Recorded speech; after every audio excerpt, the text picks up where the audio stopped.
हिंदू समाजाच्या कार्यकर्त्यांवर ज्या खोट्या केसेस टाकल्या गेल्या त्यांना अडकवण्याचा जो प्रयत्न झाला ते या हिंदुत्ववादी विचाराचं आमचं केंद्र आणि राज्य सरकार असताना शक्य नाही। आमच्या हिंदू राष्ट्रामध्ये आमचा हिंदू सुरक्षितच आहे आणि हे परत एकदा त्याच्यावर शिक्कामोर्तब झालेलं आहे। काँग्रेसच्या नेत्यांनी त्यावेळी आरोप केला होता, त्यामध्ये सुशील कुमार शिंदे असतील, पी चिदंबरम असतील आणि शरद पवारांनी देखील आरोप केला होता की भगवा दहशतवाद आणि कुठेतरी या संघटनांवर बंदी घालण्याची त्यांनी म्हणतात। त्याला हे आज उत्तर दिलंय।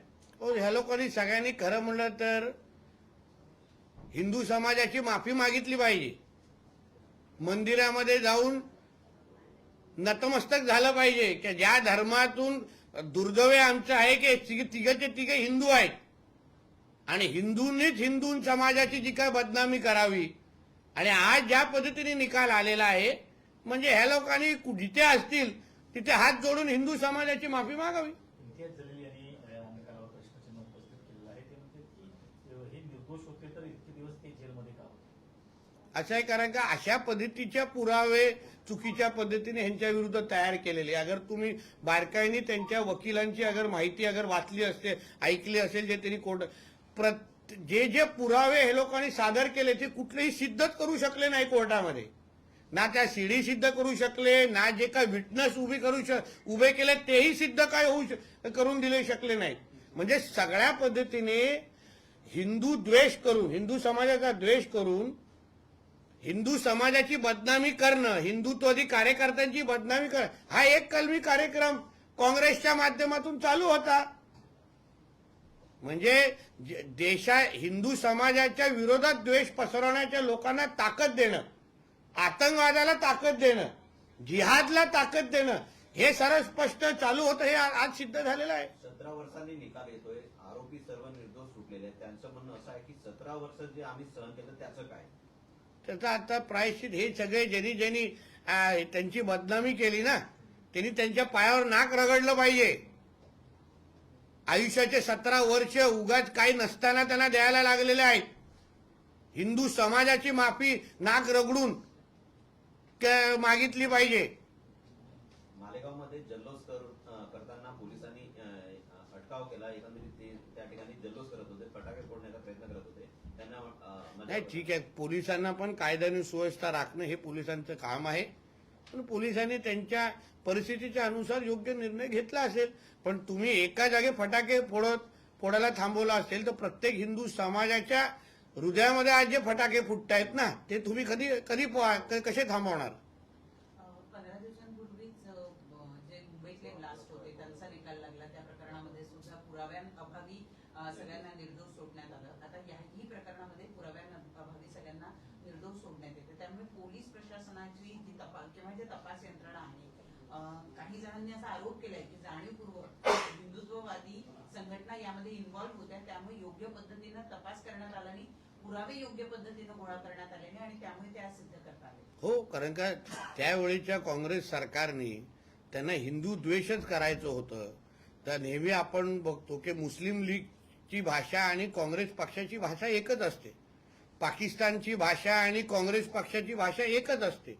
म्हणजे आमच्या ह्या राष्ट्राला हिंदू राष्ट्राला इस्लाम राष्ट्र बनवण्यासाठी ज्यांनी षडयंत्र जे करतायत, गजवाय हिंद करणारे जे लोक आहेत त्यांचीच भाषा आतापर्यंत काँग्रेस आणि त्यांचे लोक बोलत आलेले आहेत आणि म्हणून ते पुरावे देऊ शकले नाहीत की नेमकं हे दहशतवादी खरंच होते का, भगवा दहशतवाद खरंच होता का, कुठल्याही परिस्थितीमध्ये हिंदू समाजाची बदनामी करायची हे जे काही षडयंत्र होतं ना ते हाणून पाडलेलं आहे।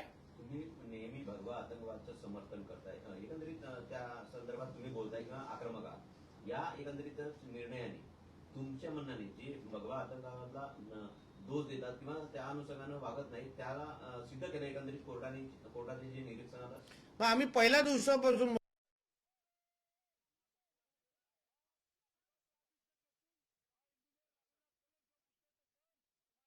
साजरा करत असताना कधीही दुसऱ्यांवर दगड मारत नाही, जसे मोहर्रम आणि अन्य मिरवणुकीच्या वेळी होतात।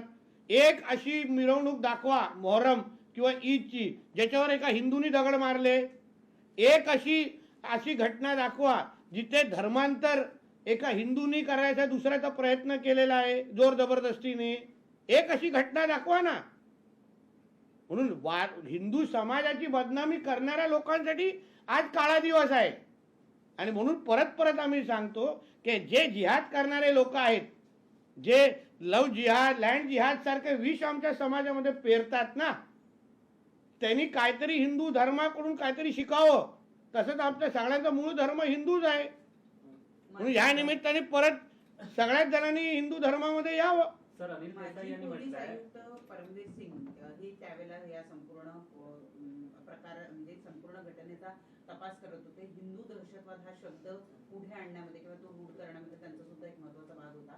आता जेव्हा या सगळ्यांना निर्दोष सोडलेलं आहे तर परमवीर सिंग यांची चौकशी करावी अशी बघा, मागणी केली. प्रत्येकाने ज्यांनी हिंदू समाजाची बदनामी करण्याचा प्रयत्न केला ना, मग काही हिंदू दहशतवाद त्याच्यामध्ये काही अधिकारी तुम्ही जसं म्हणता, काही राजकीय नेते पण होते.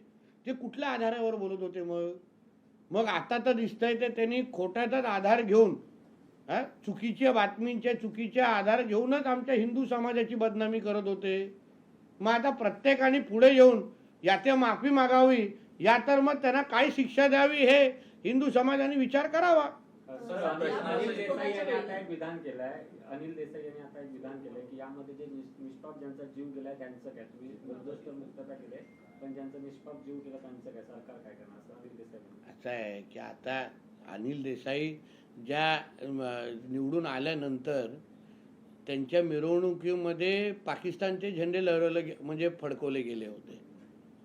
अल्लाह अकबर आणि सर तन्सेजुदा नारे दिले गेले होते. हिरवा गुलाल उडवला गेला होता. आणि म्हणून अनिल देसाई कोणाच्या बाजूने असतील ह्याचा फक्त विचार करा. सर, हिंदी में जानना चाहेंगे, जिस तरह का मालीगांव केस का जो वर्डिक्ट आया है, आप इस वर्डिक्ट को किस तरह देखते हैं? जितने भी 7 आरोपी उन्हें बाइज्जत बरी कर दिया. देखिए, हिंदू कभी भी आतंकवादी हो सकता नहीं, इसके ऊपर आज फिर एक बार स्टैंप लग गया है. हाँ, हिंदू समाज का कोई भी व्यक्ति अपना धर्म बढ़ाने के लिए कभी किसी धर्म को कभी चोट पहुंचा नहीं सकता, किसी का धर्मांतर कर नहीं सकता.